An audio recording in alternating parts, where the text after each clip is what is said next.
Setinggi-tingginya bangau terbang akhirnya ke Pelimbahan juga. Inilah peribahasa paling tepat untuk menggambarkan suasana batin serta kerinduan para perantau dimanapun berada akan kampung halaman mereka. Dan benarkah kondisi psikologis seperti itu yang membuat tiap kali arus mudik lebaran selalu penuh sesak atau ada motif lain? Kita ikuti liputannya berikut ini.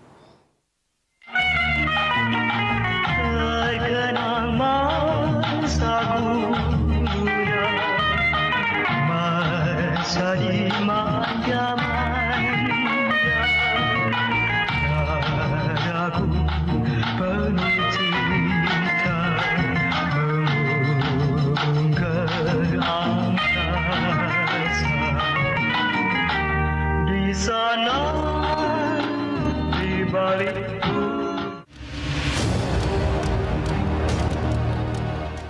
Bagi sebagian orang, terutama dunia barat, tentu tidak mudah memahami kultur mudik ala Indonesia. Betapa tidak, di tengah kemajuan teknologi informatika, ketika setiap orang bisa berkomunikasi langsung melalui audio dan video, serta jaring sosial, faktanya tetap tidak mampu mengubah tradisi budaya pulang kampung. Lihat saja bagaimana penuh sesaknya Pelabuhan Merak, Banten dengan kendaraan para pemudik. 5 dermaga disediakan oleh pihak ASDP dan penambahan 1 armada terlihat sudah tidak mampu menampung seluruh kendaraan yang hendak menyeberang ke Pelabuhan Bakauheni, Lampung. Menurut pihak ASDP Cabang Merak, selaku penyedia jasa penyeberangan antar pulau, arus mudik pada tahun ini mengalami peningkatan hingga 15% dari tahun sebelumnya.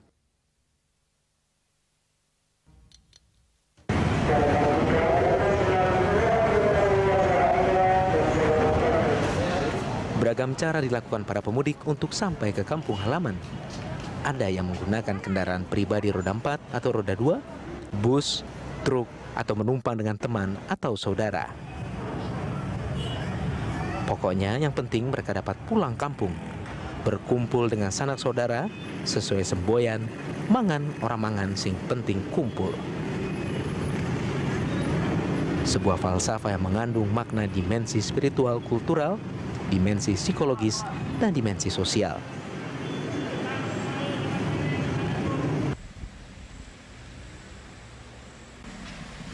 Tradisi mudik memiliki makna yang sangat spesial bagi para perantau.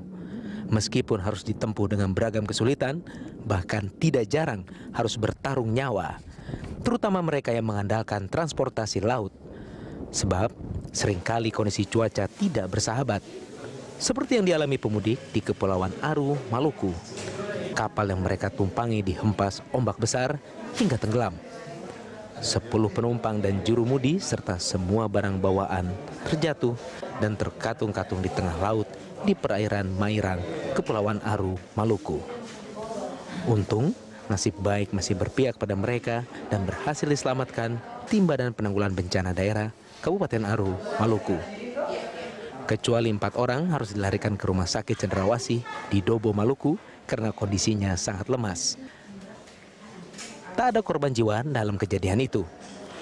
Para pemudik mengaku mereka terpaksa menerjang bahaya meski tahu kondisi cuaca buruk agar bisa tiba di kampung halaman di Desa Longgar, Kepulauan Aru, Maluku untuk merayakan Idul Fitri tahun ini bersama keluarga besar.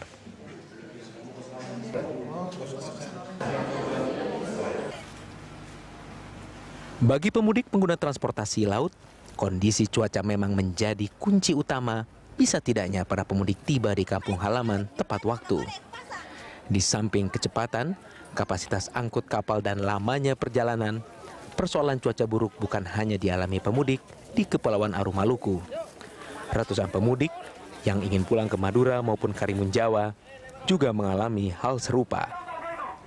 Kendati paham akan bahaya selama perjalanan dan cuaca tak memungkinkan untuk berlayar, namun para pemudik tujuan ke Pulau Madura terpaksa diberangkatkan karena mereka sudah 4 hari tertahan dan terlantar di Pelabuhan Tanjung Wangi, Banyuwangi.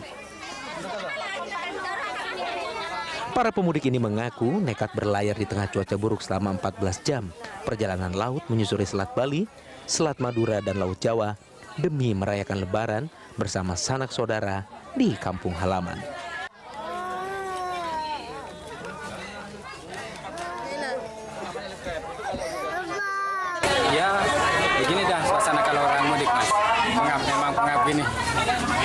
Kenapa tidak memilih transportasi lainnya? Transportasi lainnya kan yang cuma ini ya, ini aja jalurnya.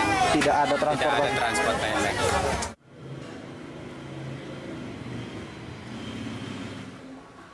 Ketidakpastian keberangkatan karena faktor cuaca juga menimpa pemudik beserta istri dan anaknya yang sudah 2 hari tertahan di dermaga Kartini, Jepara, Jawa Tengah. Gelombang laut tinggi juga membuat pelayaran kapal ke Karimun Jawa terpaksa ditunda. Dari 3 kapal yang biasa melayani penyeberangan, tak satu pun yang berani beroperasi lantaran gelombang tinggi di perairan laut Karimun Jawa mencapai 4 meter lebih. Dari Temanggung mau mudik ke Karimun Jawa, di tempat saudara-saudara sama anak ada di Karimun Jawa, mau lebaran di sana. Ternyata kapalnya nggak berangkat, gelombang besar. Apabila faktor cuaca tidak memungkinkan dan seperti surat edaran yang diberikan dari BMKG itu di atas 3 meter, maka kami dari Syah Bandar Pelabuhan Jepara tidak akan memberikan SPB karena hal tersebut sangat berpengaruh negatif terhadap keselamatan pelayaran. If home's where my heart is, then I'm out of place. Lord, won't you give me strength to make it through somehow? I've never been more homesick now.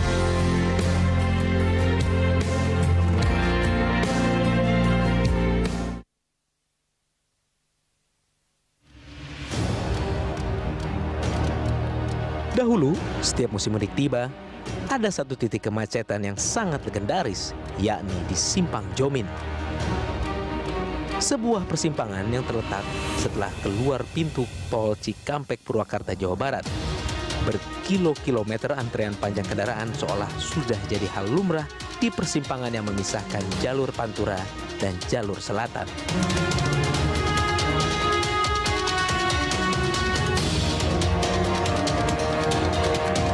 Namun, pada musim mudik Lebaran tahun 2015 ini, Simpang Jomin seolah mati dan tidak lagi menjadi berita utama karena kemacetan panjangnya. Penyebab terurainya kemacetan di Simpang Jomin tak lain dan tak bukan karena adanya tol Cipali yang menghubungkan Cikopo, Palimanan.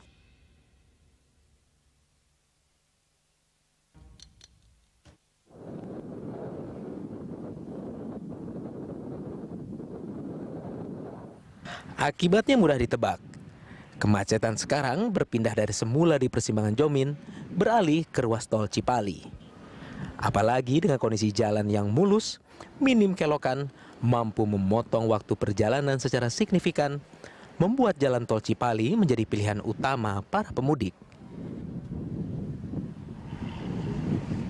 Sejumlah kendaraan, baik kendaraan pribadi maupun bus, terlihat mengantre cukup panjang untuk sampai di pintu gerbang tol menuju Jawa Tengah. Kepadatan kendaraan itu sudah terlihat sejak dari kilometer 185 hingga gerbang tol Palimanan sejauh 5 kilometer. Untuk mengatasi kepadatan dan mengurai kemacetan, pihak pengelola tol Cipali telah membuka kembali 5 gerbang tol tambahan.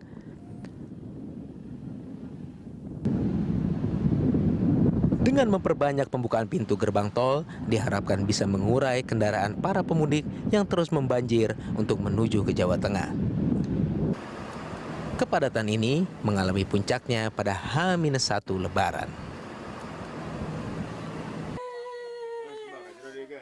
Terhitung sejak H-15 atau 2 Juli 2015 hingga H-4 Lebaran atau Senin 13 Juli 2015 lalu, angka kecelakaan lalu lintas selama arus mudik Lebaran 2015 sudah mencapai sebanyak 2.154 kejadian. Data laporan Posko Tingkat Nasional Angkutan Lebaran terpadu 2015 menunjukkan di dalam kecelakaan tersebut tercatat sebanyak 229 orang dilaporkan meninggal dunia. Sedangkan korban luka berat tercatat 622 orang dan luka ringan sebanyak 2.797 orang. Banyak faktor penyebab kecelakaan mulai dari kesalahan manusia, marka, dan penerangan jalan yang belum maksimal. Untuk itu, Kapolri Jenderal Polisi Badrodin Haiti menghimbau agar para pemudik menjaga kondisi fisik dan selalu mengecek kendaraannya selama mudik. Para pemudik juga diharapkan tidak memaksakan diri mengajukan kendaraan jika sedang lelah dan mengantuk, sebab sejumlah rest area telah disediakan dengan baik di titik-titik tol maupun jalur mudik. Supaya dicek betul itu kesiapan kendaraannya, baik bannya, remnya, semua. Nah, termasuk lampunya, nah itu semua harus dicek. Nah, kemudian yang kedua, ya taati dan patuhi aturan lalu lintas. Gitu. Kemudian yang ketiga, kalau memang sudah merasa lelah, itu silahkan istirahat pada tempat-tempat istirahat yang telah disiapkan. Tapi, apa mau dikata? Kecelakaan tetap saja terus berulang terjadi. Baru-baru ini, kecelakaan tragis kembali terjadi di Tol Palimanan Kanci, Cirebon, Jawa Barat, sekitar pukul 13.30 waktu Indonesia Barat. Mobil bus rukun sayur yang melaju tinggi menabrak pembatas jalan hingga mengakibatkan 11 orang tewas seketika dan 43 lainnya terluka.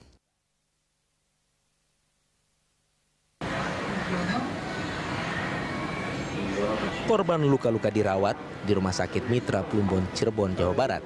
Sementara 11 orang korban meninggal dunia ditempatkan di Rumah Sakit Gunung Jati, Cirebon. Kalau aku sudah ada panggilan supir, sebenarnya gitu aja. Supirnya jalan terus berarti? Ngebut atau gimana mas? Ngebut itu ya? Tapi pas kejadian masih nggak tahu? Nggak tahu, aku kejadian nggak ingat. Aku ingat udah mobil. Udah di luar ya? Iya, udah di luar. Ya, alhamdulillah udah mendingan. Udah bisa makan, udah bisa tidur gitu. Untuk biaya perawatan sendiri gimana Bu? Katanya sih ditanggung sama itu jasa harja tak. Mudik merupakan budaya khas bangsa Indonesia yang tak dimiliki bangsa lain di dunia. Untuk itu, pemerintah dituntut mampu merumuskan strategi operasional yang tepat untuk menerapkan manajemen mudik lebaran, baik soal tiket, ketersediaan armada, juga kesiapan infrastruktur. Lebih penting lagi melindungi keselamatan para pemudik agar selamat tiba di tempat tujuan. Dengan demikian, tidak ada lagi nada miring yang mengatakan setiap kali mudik lebaran, jalan raya menjadi area penjagalan manusia. Tim Liputan, Berita 1.